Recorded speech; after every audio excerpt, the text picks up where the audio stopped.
सरकार की जिम्मेदारी होती है अपने युवाओं को रोजगार देना और रोजगार की प्रक्रिया में पारदर्शिता भी उसी की जिम्मेदारी बनती है। लेकिन ध्यान रहे, ऐसे कोई भी नियम बिहार में लागू नहीं होते हैं।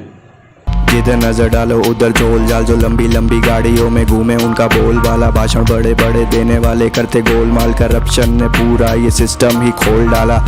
नमस्कार, स्वागत है टॉकिंग राज की आज की एपिसोड में, जहां हम बात करेंगे बिहार की गवर्नमेंट वैकेंसी में होने वाले एक नए तरह के घोटाले के बारे में।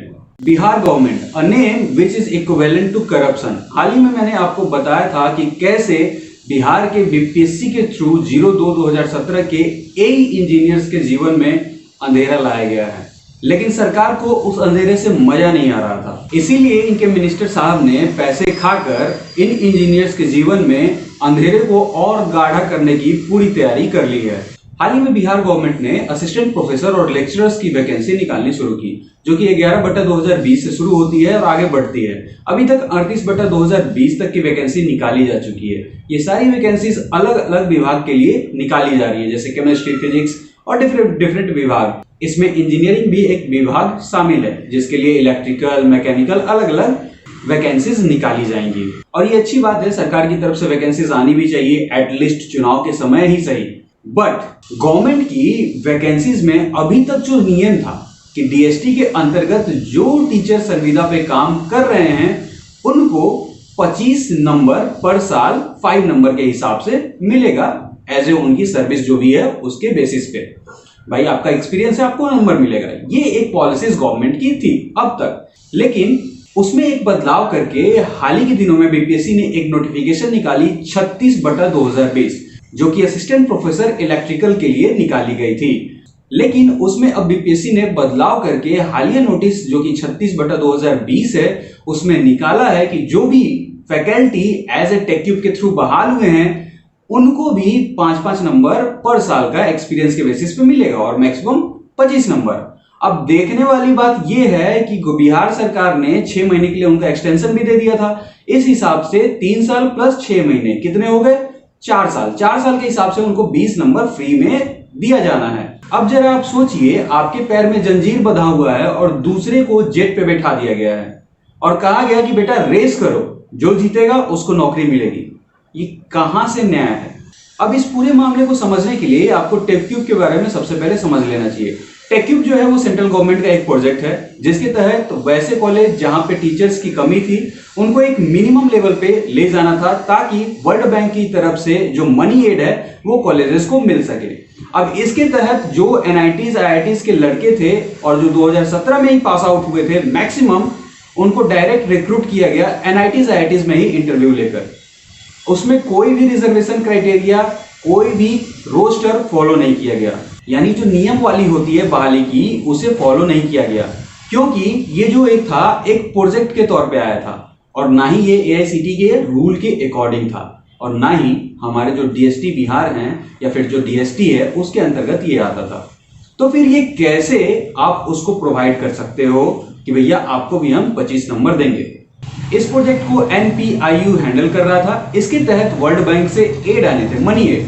होगा क्या इससे कि जो भी वहां पे एक्स्ट्रा करिकुलम एक्टिविटीज या फिर कुछ प्रोग्राम या फिर मान लीजिए 7 दिन का कोई ट्रेनिंग है, इस तरह के प्रोग्राम्स उसमें ऑर्गेनाइज कराने थे, जिसमें बहुत बड़ी लेवल पे धांधली हुई है। बिकॉज ऑलरेडी मैं एक कॉलेज में पढ़ा कर आ रहा हूं, वहां पे टेक्यूब के थ्रू कितनी बड़ी धांधली होती है ये मैंने देखा है।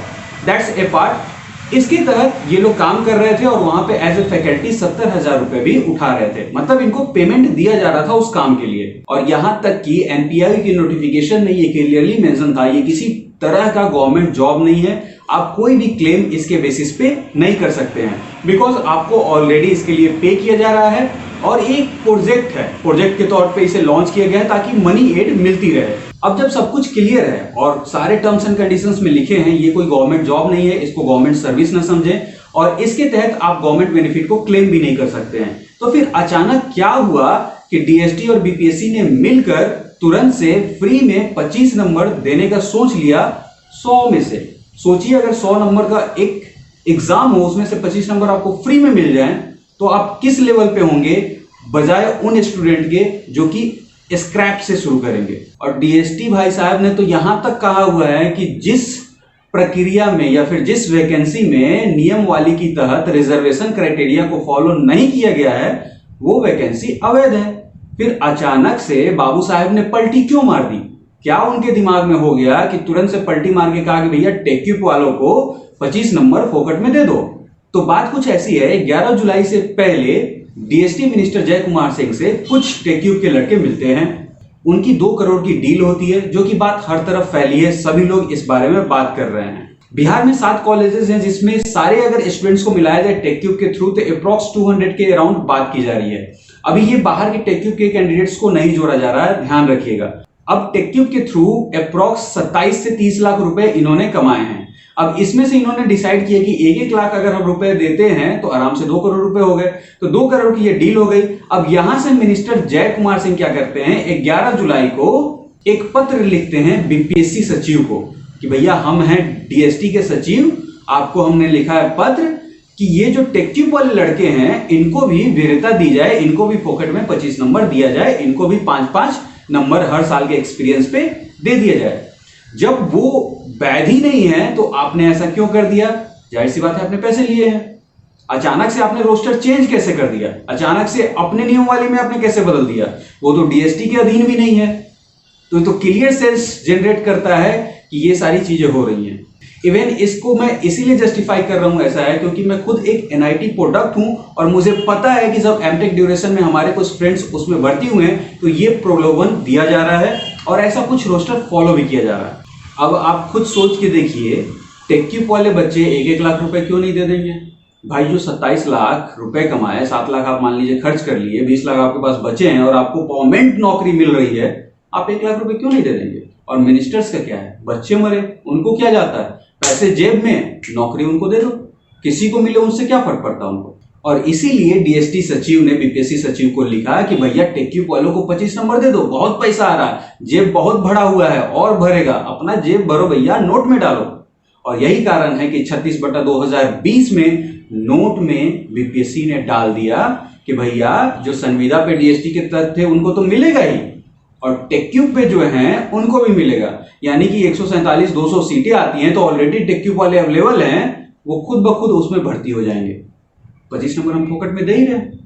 अरे वाह, मतलब मंत्री जी पैसा अंदर तो इलीगल भी लीगल हो जाता है, क्या बात है।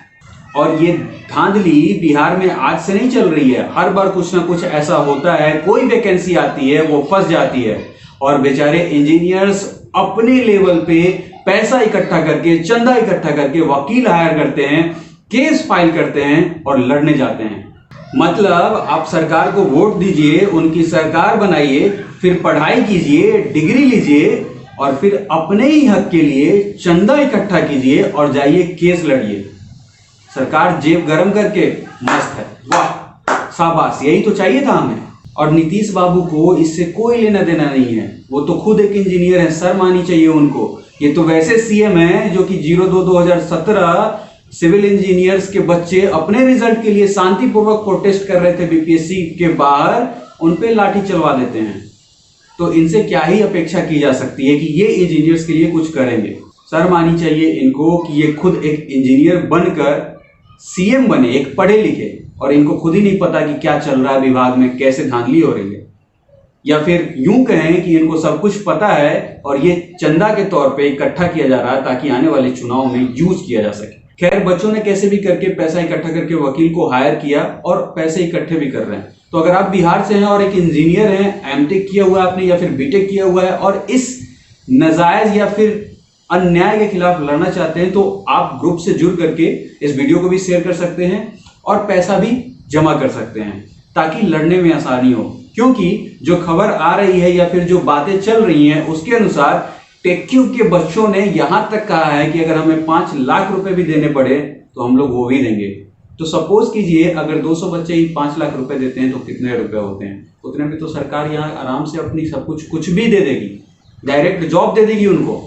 इसीलिए बीटेक और एमटेक वालों को सामने से आकर डोनेट करना चाहिए ताकि इस केस को अच्छे से लड़ा जा सके और इस नौकरी में होने वाली धांधली को रोका जा सके। याद रखिए, अभी नहीं तो कभी नहीं। और इस बेशर्म सरकार से मैं कहना चाहता हूं, अगर आपको पैसे पे ही भर्ती करनी है तो डायरेक्ट भर्ती कर लो टेक्यूब वालों को, प्राइस फिक्स कर दो सीट की। इनडायरेक्टली तो आप वही कर रहे हो, रोस्टर निकाल कर एक एप्लीकेशन लिखकर अन्याय को न्याय बना रहे हो, गलत को सही बना रहे हो, तो वही कर लो आप। जय हिंद। खंड भेद तो भी है ये अपनाते, जब चाहिए होता वोट तो ये हाथ को फैलाते, वोट मिलने के बाद में पूछने भी न आते।